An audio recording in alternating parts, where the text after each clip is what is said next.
Welcome back from the break. You're still watching Life Stories with me, your host, Justine.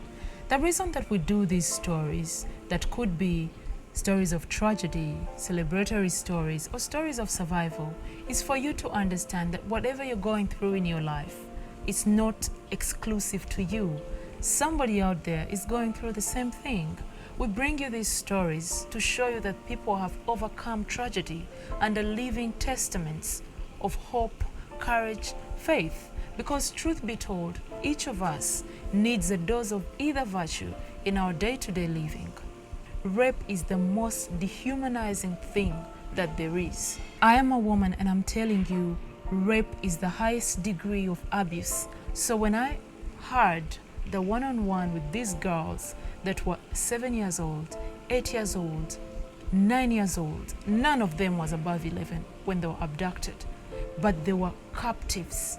They were sex slaves to the rebels, to Joseph Kony and his Lord's Resistance Army rebels. Some of them never even experienced their first menstruation period.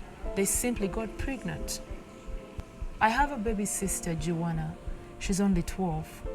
I'm so protective of her. I mind about the music she listens to.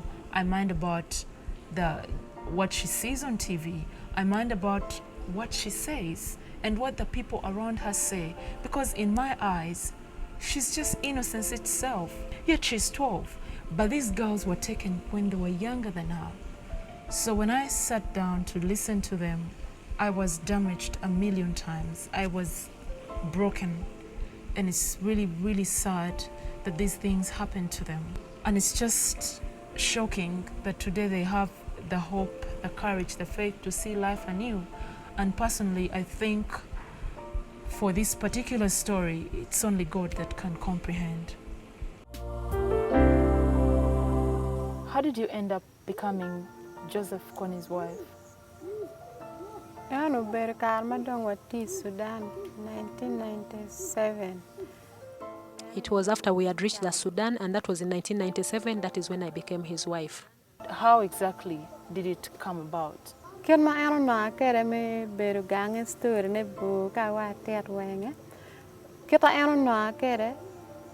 I was abducted, there were other rebel commanders who started fighting over me. Each one wanted to take me.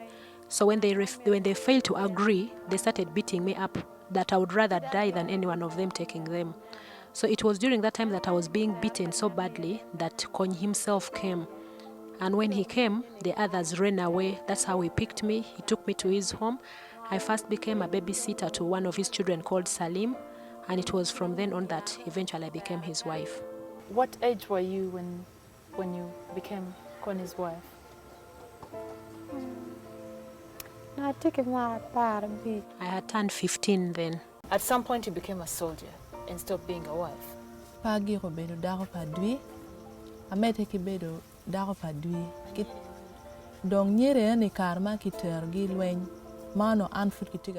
never stopped being a rebel's wife. I remember when I came back from hospital, the man who had first raped me was taken to the front line and he was killed in that battle. So I was eventually given to another rebel as a wife, but this time it wasn't so bad because I'd had that experience before and I was his 9th wife. What were the major challenges for you under captivity or abduction? My most challenging moment was when I was abducted. I was given to this man and he died during the war and he left me with a pregnancy. And because I was pregnant, nobody was willing to take me on, and all the other women who were wives to other soldiers did not want me, thinking I was going to be their rival. So that was the most challenging time. I was pregnant with no husband and nobody else was willing to take me on.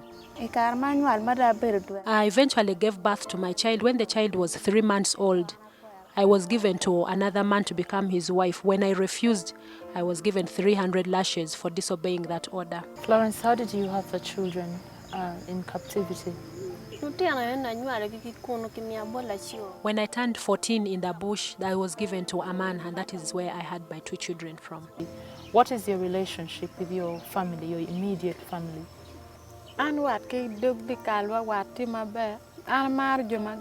My family has not exactly rejected me. They love me.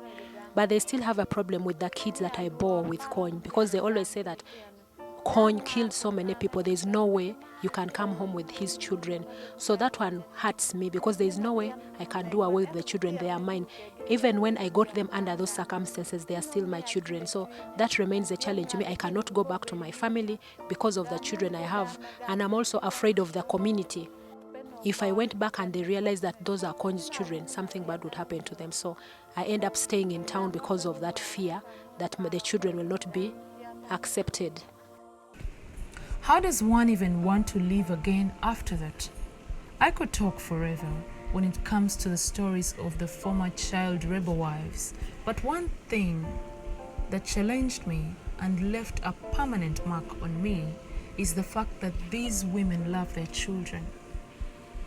As for Evelyn, when I started to talk to her, I'm like, oh my God, she is stuck with Joseph Kony's children, with 4 children that belong to Joseph Kony. I thought she's really stuck. And then shock on me, I visit her at home. I see how much she protects her children. She loves them despite the stigma from the village. She protects them. Evelyn works so hard for her children. She does very small jobs, but she works so hard for her children. She's put them into school. She plans for them and prays for their future.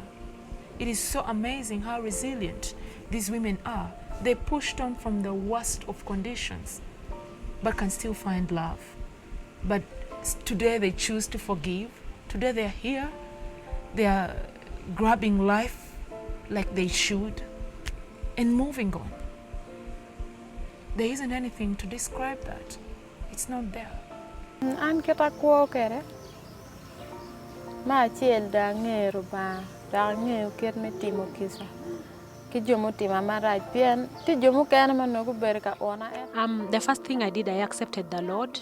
So it has given me a reason to move on. I'm born again, so it was even very easy for me to easily forgive. There are so many people who mistreated me while we were in the bush, but I've forgiven them. War is not a solution, because wars have their effects. They are long. Sometimes, now for instance, like the one in northern Uganda, it affected these children. If you look at these children, if you listen to their stories, their lives are never going to be the same, and it was going to take a long time for them to have a sense of normalcy, a sense of security in their societies, in their families. This is what our fans and viewers of Life Stories had to say on Facebook and Twitter. Arnold Richard Oluma Omari said, "I watched it and it truly was an inspiring tale of the strength those survivors have whilst dealing with one of the worst experiences anyone could have gone through." That was from Arnold Richard Oluma Omari. Sabagala Isaac said, "The show was so touching. Keep it up and thanks for the good work." Ndagire Coffee Ruth says, "Trust me, what does not break you makes you. Only that there are those 2 types of making, the positive and the negative. These women show that we always have choices to make, regardless of what has happened to you.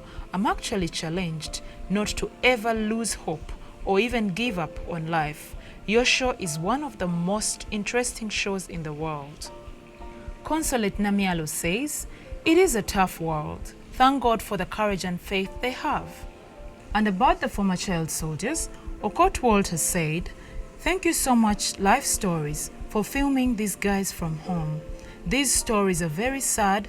I can only imagine that as I was in school studying at Kampala, parents, boys of my age were being abducted and taken by Joseph Kony to be brainwashed and turned into child soldiers. Very sad. I thank God that they are moving on and we need to keep supporting them."